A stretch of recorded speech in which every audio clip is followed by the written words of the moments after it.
Assalamualaikum warahmatullahi wabarakatuh. Halo semuanya, jumpa lagi dengan saya Chow Sing Sing, kurator dari podcast Horror Night Story.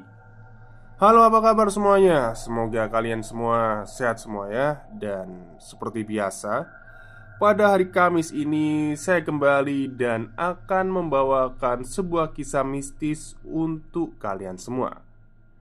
Kisah mistis kali ini saya dapatkan dari treat horornya Bon Kiong, yang menceritakan sebuah misteri rumah milik seorang juragan kaya gitu ya. Oke, daripada kita berlama-lama, mari kita simak ceritanya. Malam ini saya kembali ingin berbagi sebuah cerita yang saya dapatkan beberapa tahun yang lalu. Cerita ini diceritakan oleh ibu dari teman saya. Seperti biasa, untuk nama orang, jalan, dan instansi-instansi terkait akan saya samarkan. Oke. Cerita berawal pada tahun 1995 di sebuah sudut perumahan di bagian timur Bekasi. Terdapat sebuah rumah besar yang dihuni oleh sebuah keluarga beranggotakan 3 orang inti dan 2 anggota pelengkap: ayah, ibu, dan putri mereka yang masih berusia 5 tahun, serta 2 asisten rumah tangga. Sang ayah memiliki sebuah perusahaan percetakan yang cukup besar pada masa itu. Beberapa klien besar berhasil dirangkulnya, mulai dari klien yang bergerak di industri makanan sampai yang berkecimpung dalam bidang manufaktur. Namun, pada penghujung tahun itu entah bagaimana kronologi kejadiannya, perusahaannya mengalami kebangkrutan yang memaksanya menjual sebagian besar saham-saham miliknya. Tidak hanya itu, kejadian demi kejadian yang tragis pun menimpa keluarga itu. Mulai dari yang meninggalnya salah satu asisten rumah tangga secara tidak wajar, yang kemudian digantikan oleh asisten rumah tangga yang baru, sampai sang istri yang tiba-tiba mengidap penyakit yang cukup aneh, hingga akhirnya menghembuskan nafas terakhirnya beberapa bulan kemudian. Cerita yang akan saya tuliskan kembali bukan cerita tentang apa yang menimpa keluarga itu, namun kejadian-kejadian aneh selepas kepergian mereka dari rumah yang mereka tinggalkan begitu saja pada akhirnya. Oke, tanpa panjang lebar lagi, mari kita mulai ceritanya. Oh, ini tadi pembukaannya ternyata. Sepeninggal istrinya di akhir tahun 1995, Pak Surya memutuskan untuk pindah dari rumah yang telah ditempatinya selama 8 tahun. Ia tak lagi memiliki hasrat untuk mengarungi derasnya ombak ibu kota dan berniat kembali ke kampung halamannya, memulai hidup baru bersama putri tercintanya. Mengingat banyaknya kenangan yang telah dibangunnya bersama keluarga kecilnya itu, membuat Pak Surya merasa sayang untuk menjual rumah itu. Sekalipun di sisi lain, kenangan-kenangan pahit di akhir tahun itu masih membekas dalam benaknya. Sebelum berpulang ke kampung halamannya, Pak Surya menitipkan rumah itu kepada salah satu orang kepercayaannya yang tinggal beberapa gang dari rumahnya. Sebut saja namanya Pak Darso. Pak Darso merupakan salah seorang karyawan di perusahaan percetakan milik Pak Surya. Berbekal latar belakang pendidikan yang hanya lulusan SD kala itu dan pengalaman kerja sebatas tukang bersih-bersih percetakan, membuat Pak Darso kesulitan mencari pekerjaan lain yang lebih baik. Membuat Pak Darso tidak memiliki pilihan lain selain menjaga rumah peninggalan Pak Suryo itu, dengan janji upah sebesar 50.000 seminggu, dan sembako bulanan rutin kala itu. Tentu saja, hal ini membuat Pak Darso merasa senang luar biasa dengan tawaran dari Pak Surya. Tanpa ia sadari hal apa yang akan dihadapinya. 5 bulan sejak kepergian Pak Surya kembali ke kampung halamannya, Pak Darso secara rutin 3 kali dalam seminggu datang ke rumah itu, membersihkan dan merapikan tanaman.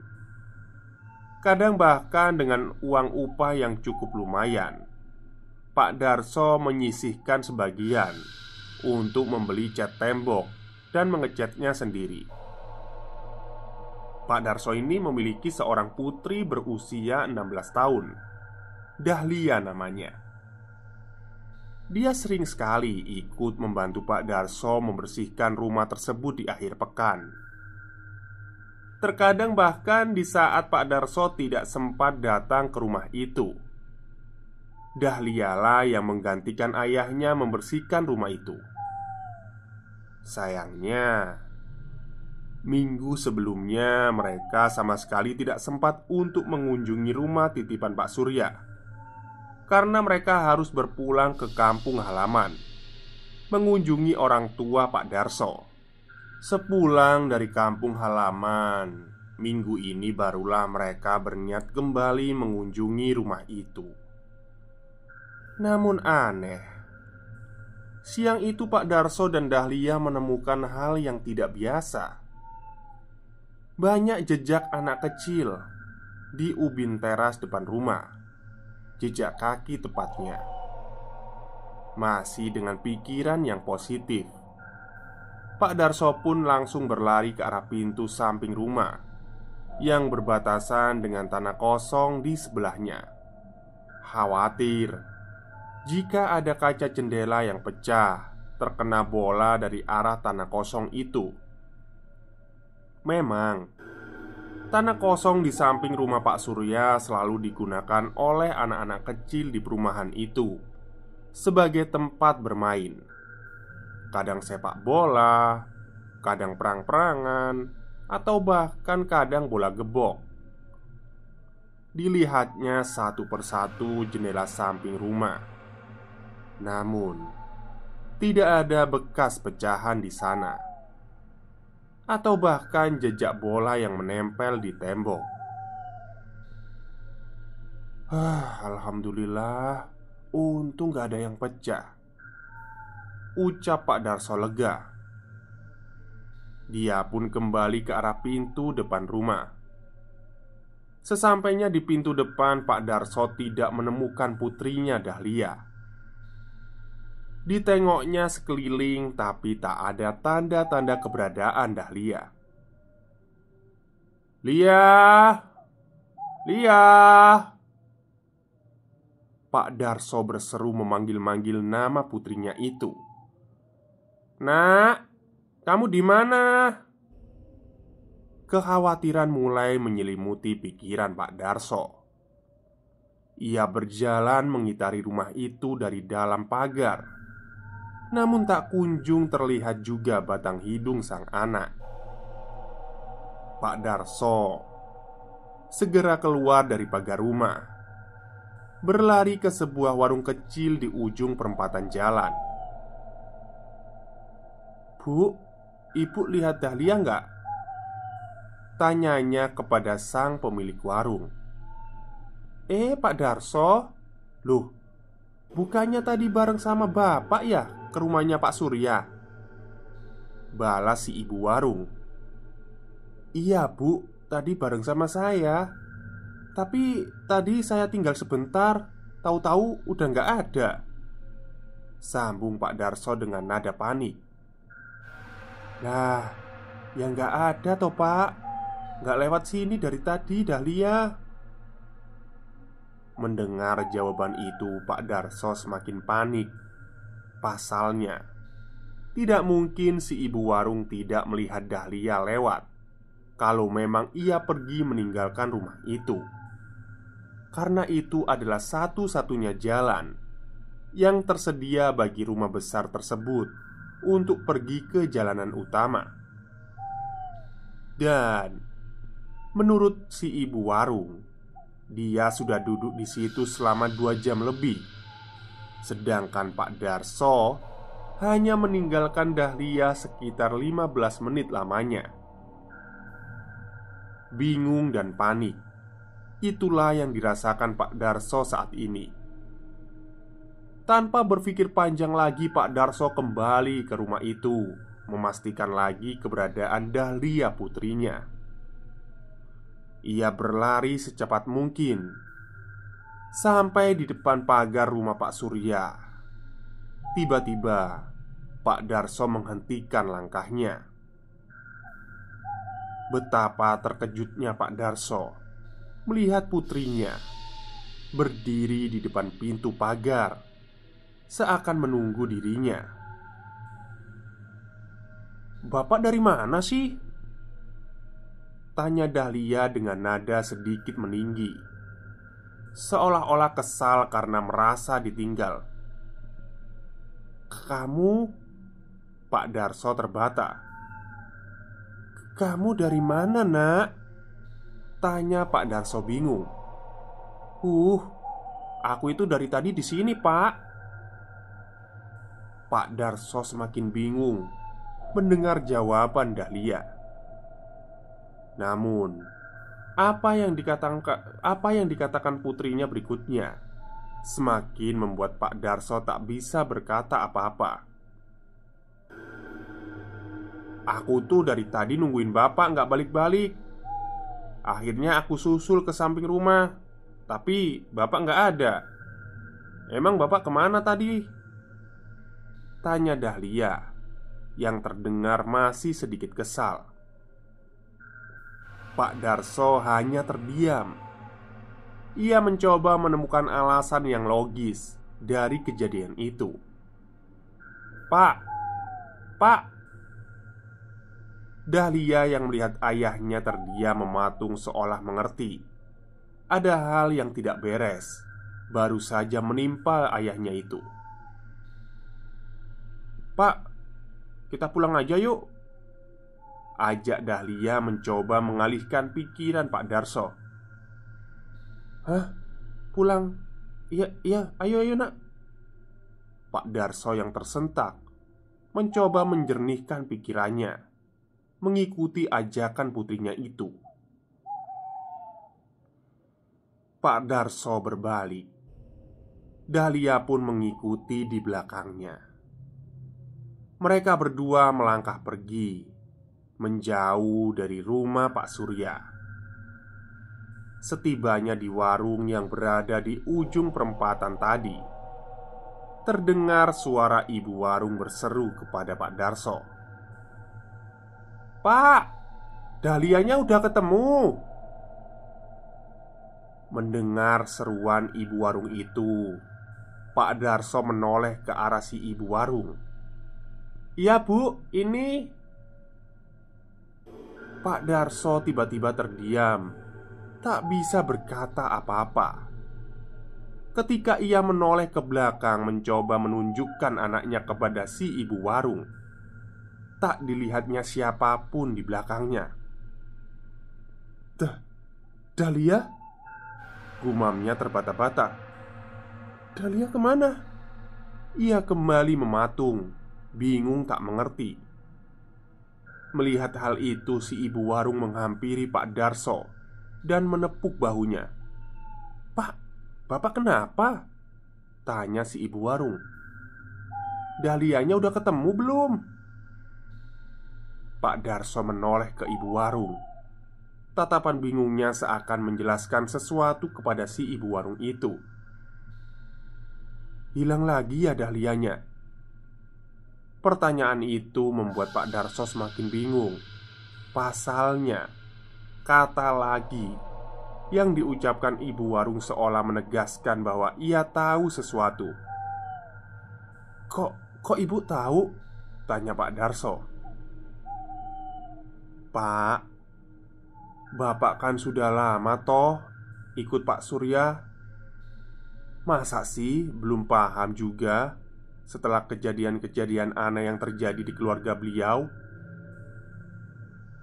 Kalimat itu seakan membuka pintu kenangan di otak Pak Suryo.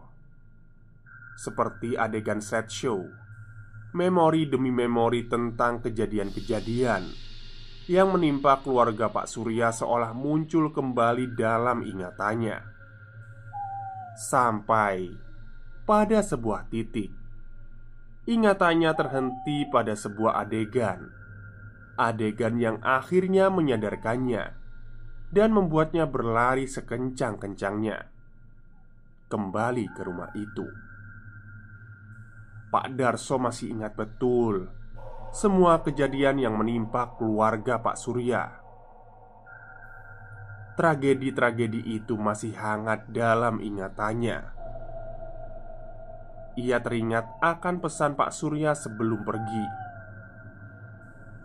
"Pak, kamar kerja saya jangan sampai lupa dibersihkan ya." Sebuah pesan singkat biasa. Namun pesan berikutnya lah yang membuat pesan itu menjadi sebuah pesan wasiat bagi Pak Darso. "Jangan lupa ya Pak, untuk menaburkan garam setiap 3 hari sekali di sekeliling lantai kamarnya ya Pak."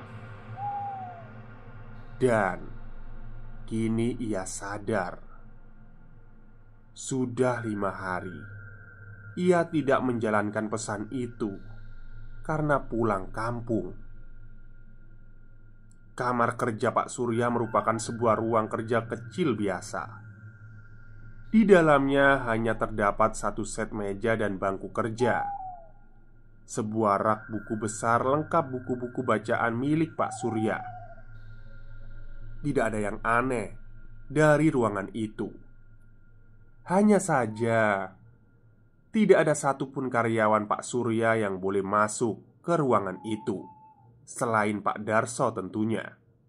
Bahkan asisten rumah tangganya pun tidak boleh membersihkan ruangan itu.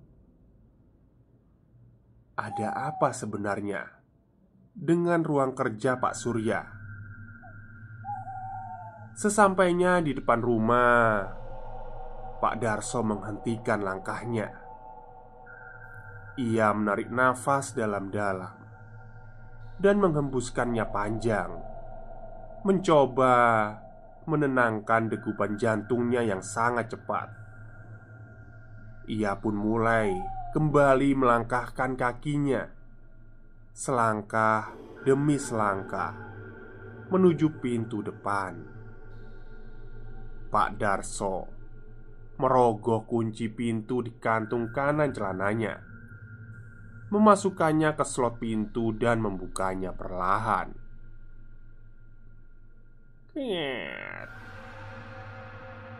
Suara pintu kayu yang sering ia dengar kali ini terasa asing di telinganya.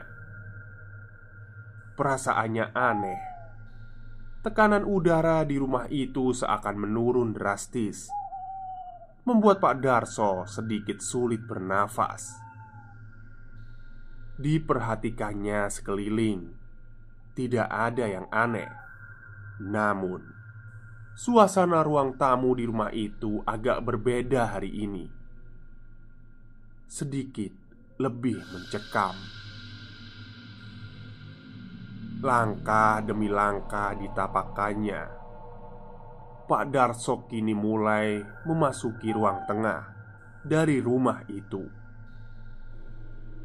Di sisi kirinya terdapat TV besar, lengkap dengan lemari kayunya, sofa dengan sandaran tangan kayu, layaknya sofa-sofa mahal pada zaman itu.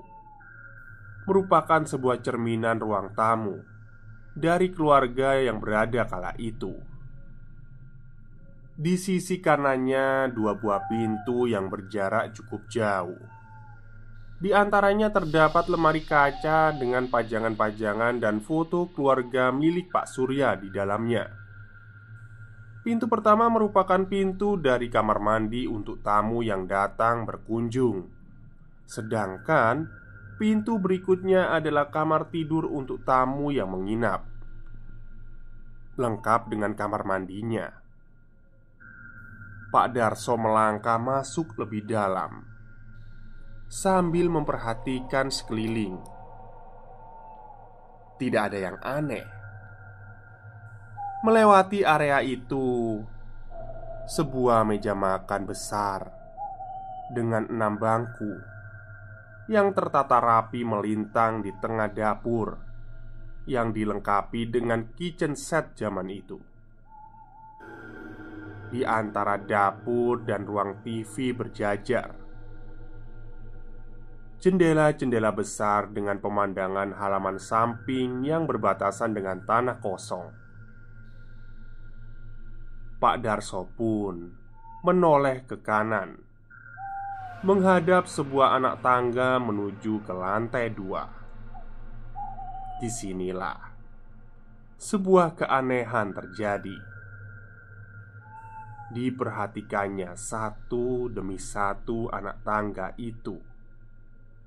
Dilihatnya ada jejak-jejak kaki anak kecil yang dilihatnya di teras depan rumah kala itu.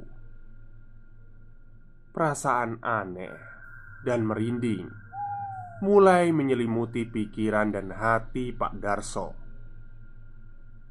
Ia pun mengikuti arah jejak tersebut ke lantai 2. Perlahan demi perlahan, jejak kaki itu menuntun Pak Darso menuju ruang kerja Pak Surya. Tanpa disadari, ia pun kini telah berdiri tepat di depan ruangan itu.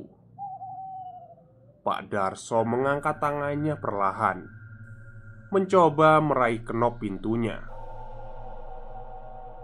Tok, tok, tok. Belum sempat ia menyentuh kenop pintu, tiba-tiba saja terdengar suara ketukan dari dalam ruangan itu. Pak Darso yang terkejut segera berbalik, mencoba berlari. Namun, setelah baru 2 langkah, ia berhenti. Pak Darso kembali membalikkan badannya sambil mencoba menguatkan diri dan menghiraukan rasa takutnya. Ia pun kembali mendekati ruangan itu. Tapi tok, tok, tok. Suara ketukan itu kembali terdengar, dan kali ini sedikit lebih keras. Masih mencoba menghiraukan rasa takutnya, Pak Darso terus mendekati ruangan itu sampai tok, tok, tok. "Bapak! Bapak! Bapak buka, Pak!" Betapa terkejutnya ia mendengar suara putrinya dari dalam ruang kerja Pak Surya. Tanpa berpikir panjang, ia pun segera meraih gagang pintu dan membukanya. Dilihatnya Dahlia tersungkur di sisi sebaliknya. Matanya sembab berlinang penuh air mata. "Kamu dari mana aja, Nak?" tanyanya sambil menghampiri dan memeluk putri kesayangannya itu. "Kamu gak apa-apa, Nak?" Dilihatnya wajah putrinya yang memerah, kelelahan menangis. Lia, Lia." Sambil terbata-bata, Dahlia mencoba berbicara. "Bapak." Udah, gak apa-apa, Nak." "Lia takut, Pak." Suara tangisnya semakin menderu pilu terdengar. "Iya, Nak, iya. Bapak di sini." Pak Darso hanya bisa mengusap air mata putrinya itu, membelai lembut rambutnya, mencoba untuk menenangkannya. Ia tidak tahu apa yang telah menimpa putri kesayangannya itu, dan ia tidak ingin membahasnya saat itu. Yang ia tahu hanya putrinya telah ditemukan. Mereka pun segera beranjak pergi meninggalkan rumah Pak Surya tanpa sepatah kata pun membahas tentang kejadian barusan.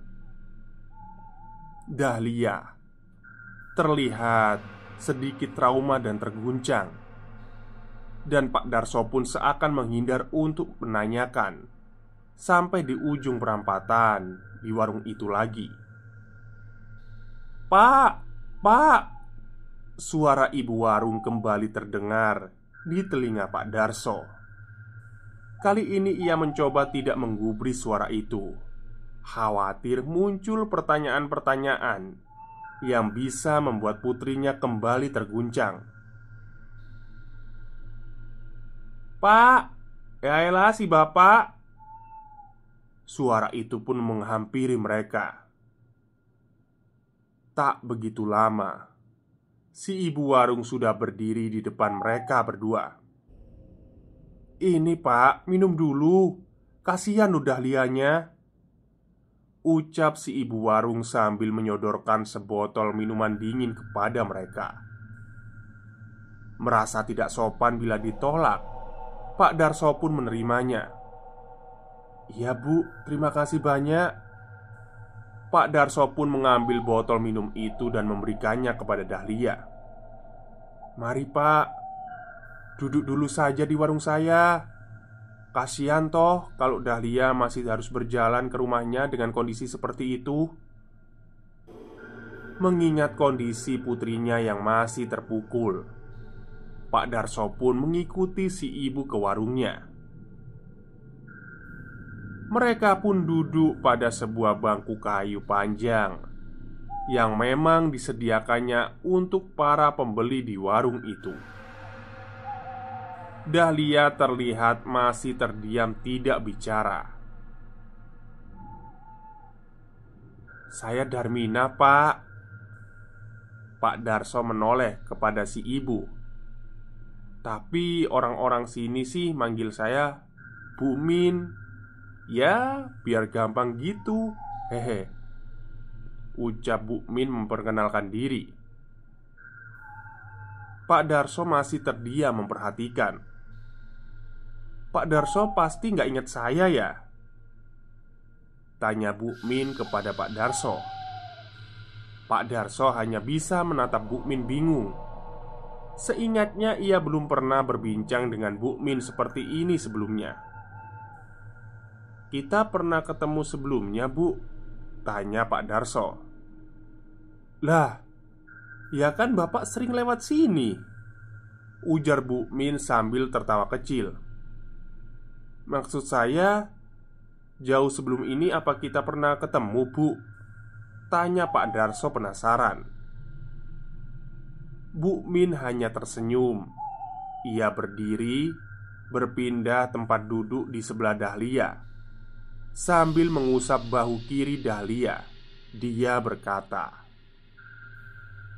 "Namanya Dahlia Bunga Sudarsono, putri pertama dari Sudarsono Malik, yang seharusnya merupakan putri kedua." Mendengar hal itu, Pak Darso tersentak.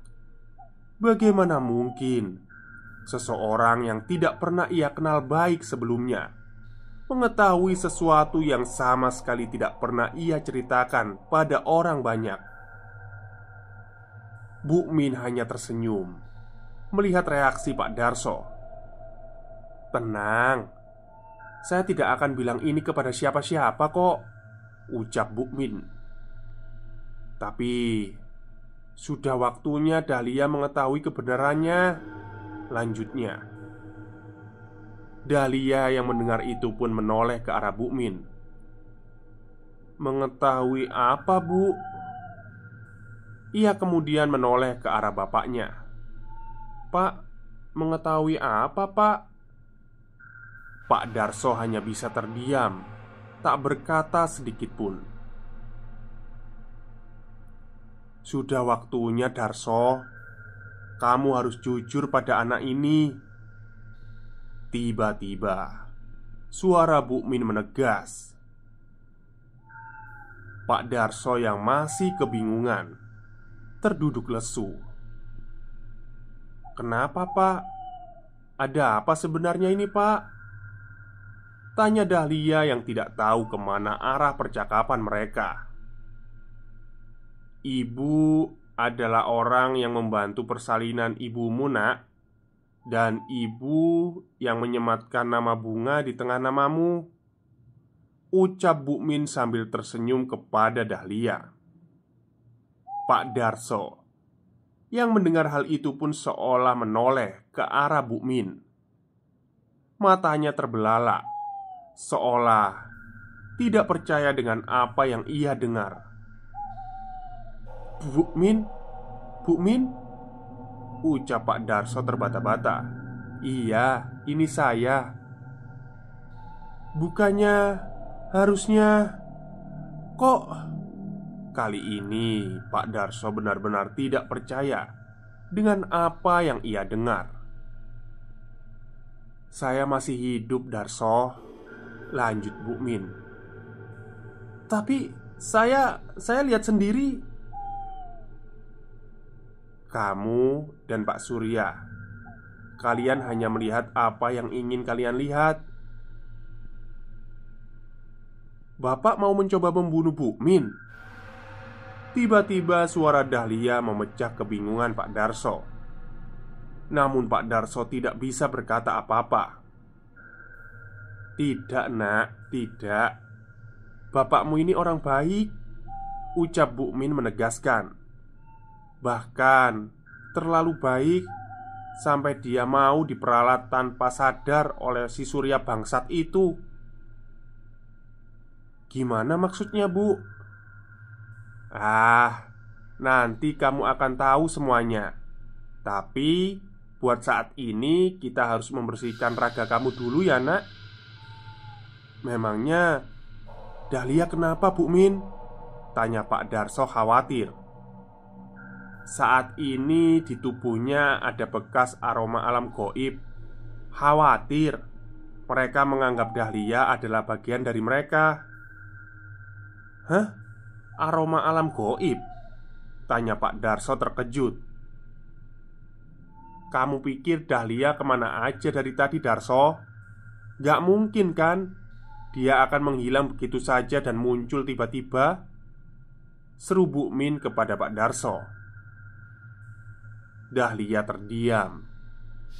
Tubuhnya kaku dan tatapan matanya kosong. Seakan ia kembali terguncang mengingat kejadian yang tadi menimpanya. Melihat kondisi putrinya, Pak Darso menjadi panik. "Sudah, ayo kita bawa Dahlia pulang ke rumahmu." Mereka pun bangkit, beranjak dari warung itu, dan membawa Dahlia pulang. Hari mulai petang. Sampailah mereka di rumah Pak Darso. "Assalamualaikum." "Waalaikumsalam." Terdengar suara lembut seorang perempuan dari dalam rumah. "Loh, Dahlia kenapa, Pak?" tanya sang perempuan kepada Darso. Perempuan itu adalah Bu Ani, istri dari Pak Darso dan ibu dari Dahlia. Bu Ani tiba-tiba terkejut melihat seseorang yang masuk ke rumahnya. Bu Min?" tanyanya. Bu Min hanya tersenyum melihat Bu Ani. "Sehat, Mbak Ani?" sahut Bu Min sembari menanyakan kabar Bu Ani. "Alhamdulillah sehat," jawab Bu Ani seraya mempersilahkan mereka masuk. Pak Darso dan Bu Min mendudukkan Dahlia di sofa ruang tamu. Pak Darso bergegas ke dapur, mempersiapkan baskom yang diisikan air. Bu Ani pergi ke kamar mengambil baju ganti untuk Dahlia. Sesuai arahan dari Bu Min, mereka harus menunggu sampai setelah adzan Isya dikumandangkan. Sore pun berganti malam. Mereka baru saja menunaikan sholat Isya berjamaah dan berkumpul kembali di ruang tamu. Bismillahirrahmanirrahim. Kita mulai ya sekarang, ucap Bu Min. Dahlia, ibu minta tolong. Kalau berat, kamu harus ingat-ingat kejadian tadi siang waktu kamu masuk ke alam mereka. Ucapan Bu Min membuat Pak Darso dan Bu Ani terkejut bukan main. Pasalnya, mereka sama sekali tidak diberitahu apa sebenarnya yang menimpa putrinya itu. Tapi Bu Min yakin ini bakal berhasil? Tanya Dahlia ragu.